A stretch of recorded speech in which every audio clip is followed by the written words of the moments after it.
blue. Golden red, silver, purple, yellow, crimson, gray, tangerine, black, blue, black, white, plum, snow white, mustard, blue, yellow, green, orange, red, oranges, blue, Violet. black and yellow, black and yellow, black and yellow, black and yellow, red, Saffron. salmon, green camouflage, red, yellow, the white noise, green, tangerine, red, Blue.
Such an agreeable place, isn't it? Sitting in a park and offering shelter from the rain, as well as something peculiar or new or bold to see and ponder.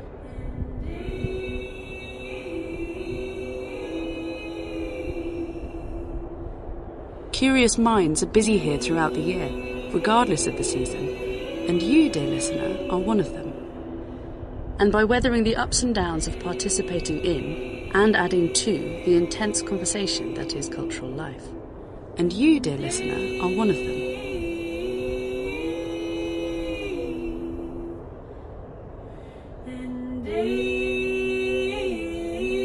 And after 1970, it became a place for brave art of our time. What you're beholding here is an array of time-impregnated, extraordinary things. It's a cosmos, not the cosmos.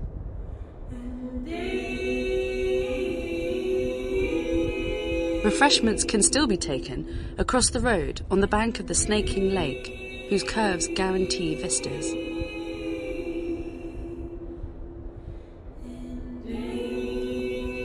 The small tower at its top might vaguely recall a 19th century lighthouse.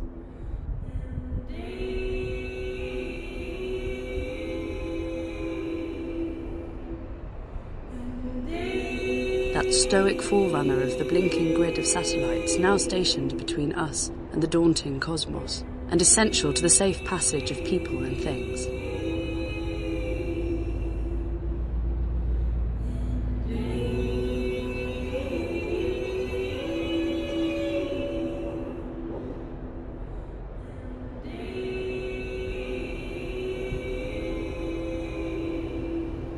Secular or religious or palatial or otherwise. This one differs from the norm that one might find in an echoing Italian church, nor does it busy you with exhibit numbers and move you along at a predetermined pace. Rather, it is intended as a thoughtful companion, a word in your ear, and you're more than free, of course, to stop and start and chart your own course. This is a cosmos full of ideas of the unknown and the possible. Affinity is such a nice word, isn't it? Suggesting as it does a modest but close personal relationship, but with echoes of infinity as well.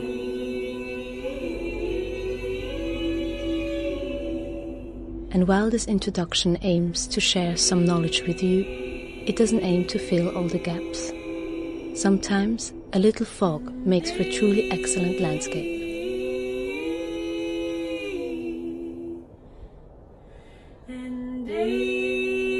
What you're beholding here is an array of time-impregnated, extraordinary things.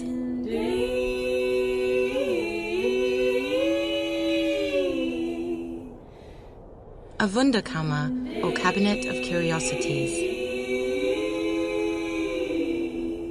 It entails a good deal of intended mystery and exploratory journeys. Let's wonder and wonder and wonder and wonder and wonder and wonder. Some say we do our best thinking on our feet. In the late 1970s and early 1980s, since 1998, And some good fortune.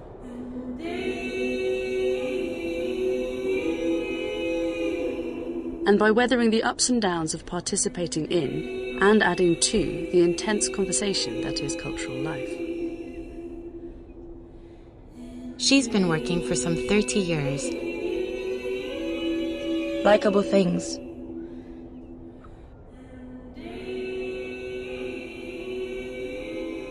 Such an agreeable place, isn't it? Things with which she has an affinity.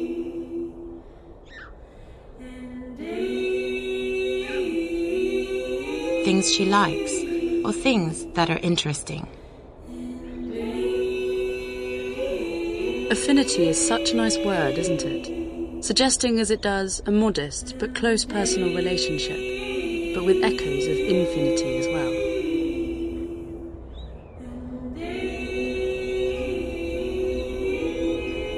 In a way, this is technically a large group exhibition.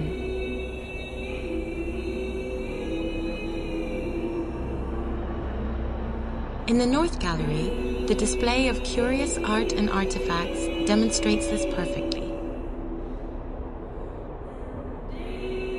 Just to help you orientate yourself, the exhibition will lead you from the South Gallery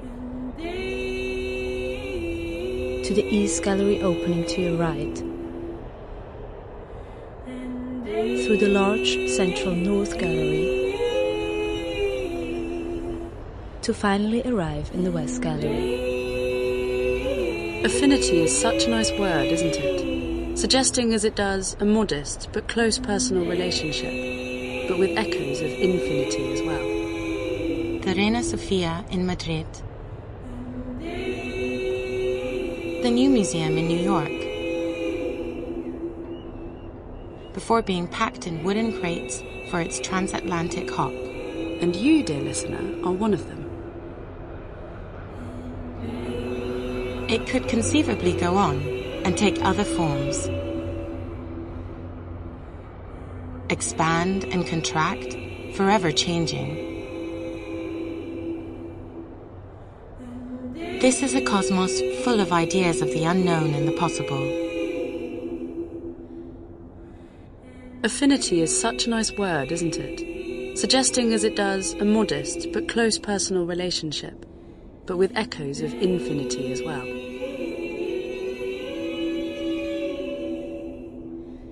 It's a cosmos, not the cosmos.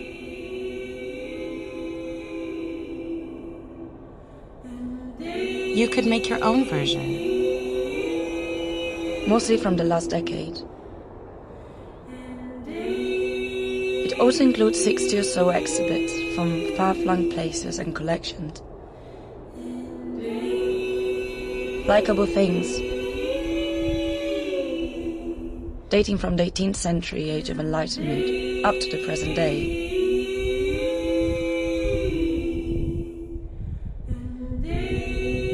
Thus, it plots a broad historical arch, in particular with regard to the development of Western culture's aggressive exploration of the natural world, is how, when, and why artifacts are considered art, and how the history of museums and display affects our value judgments about them. Or that work has been rarely seen or underappreciated. Still others worked outside the sanctioned channels of fine art of their time. Is there irrepressible creativity? Affinity is such a nice word, isn't it? Suggesting as it does a modest but close personal relationship, but with echoes of infinity as well. And the astounding uniqueness of their individual expressions. All of their artistic lives defied easy categorization.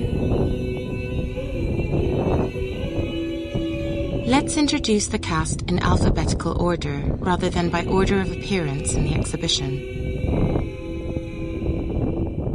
Affinity is such a nice word, isn't it? Suggesting as it does a modest but close personal relationship, but with echoes of infinity as well.